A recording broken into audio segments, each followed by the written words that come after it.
Hi everyone, this is Dave from Geekanoids and welcome to my unboxing and first look at the Nikon 1J5.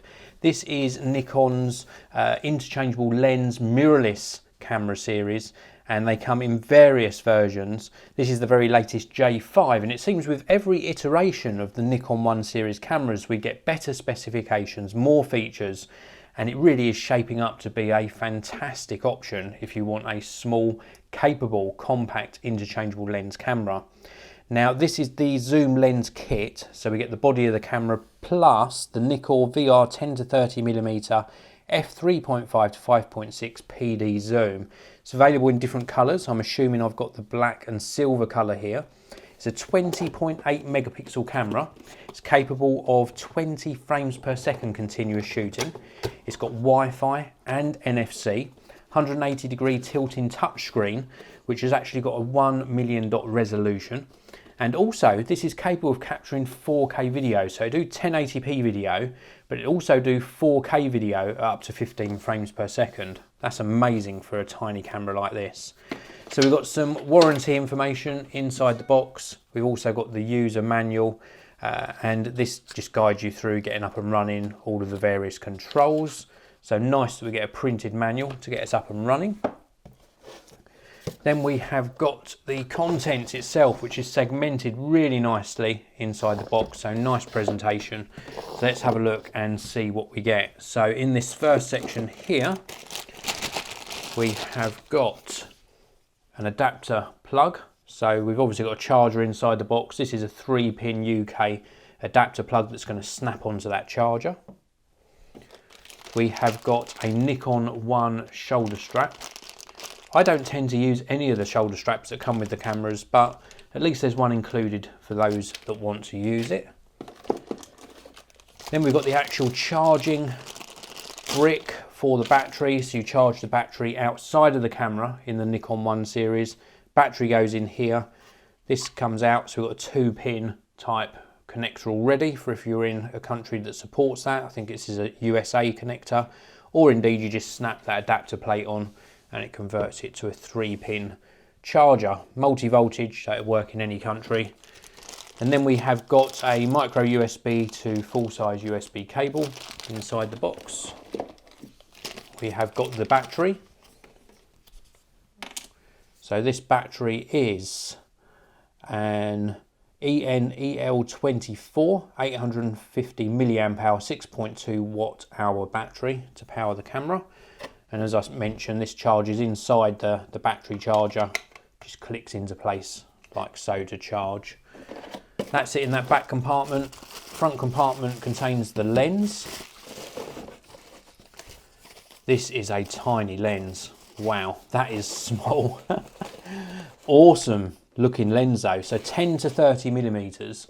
Because of the size of the sensor in this, I'm pretty sure that on this range of cameras there's a 2x multiplier. So this is roughly a 20 to 60 millimeter equivalent lens. It feels like it's got some metal on it. This front ring is definitely plastic, but this bottom portion feels like it is made of metal. We can have a look at the mount on the bottom of the lens there. Again, this is a plastic mount. And then the front, I can't show you the front aperture of the lens because it's got this dust cover in place, and this obviously just disappears or opens when you turn the camera on. So nice little lens, very cool. Let's move on to the actual camera itself. So here we go, this is the camera, and I forgot to mention actually in the specification rundown, obviously I haven't covered all the specs here, they're available online, but this has actually got Wi-Fi and NFC built in as well. And this feels like a really solid camera. That is quite surprising because the Nikon 1J1 is certainly the sort of entry level in the Nikon 1 series. And this is fantastic feeling camera for the price. Wow, that is really good. So here we go. This is the Nikon 1J5 up a little bit closer for you. So let's take a look at the front of the camera first of all. We've got this textured grip area also carried across onto this side. This is nice. It's quite a nice little ergonomic grip. Obviously with a compact camera you can't go too deep on this, but at least it gives you something to hold on to. The NFC contact point is on the front. Also got a function button just here. We've got the lens release button just here, and obviously we can remove the lens, so let's do that. So push this in, turn this round and remove the plastic cover that's on there, and then we can pop this into place so you can see what it looks like with the lens in place. So we're going to line this up with the white dot. There's a little sort of nodule here. Line this up and turn it round, and the lens is in place. Looks really nice with the lens on. We've also got the little 4K movie badge on the front. Now, I am undecided as to how useful this is going to be, but it does record 4K resolution, albeit at 15 frames per second. So we'll see how that pans out actually in use. The bottom of the camera. So we have got a little compartment just here. We can open this up, and this reveals the battery compartment and also what looks like the memory card slot. So this actually takes micro SD cards rather than full-size SD cards. We've also got the tripod mount, it's a metal tripod mount there, centrally located underneath the lens, so nice position. Round on this side of the camera, it's completely clear, apart from the little attachment, or one of the attachments for the shoulder strap or wrist strap. And then round on the opposing side, we've got another strap connector just here. We've got the flash button, which we can push. If this was powered on, this would pop the flash up. We've also got a little cover here as well, which reveals the micro HDMI and micro USB ports on the side of the camera. And then round across the top. So this is the flash, which is actually down inside the body of the camera at the moment.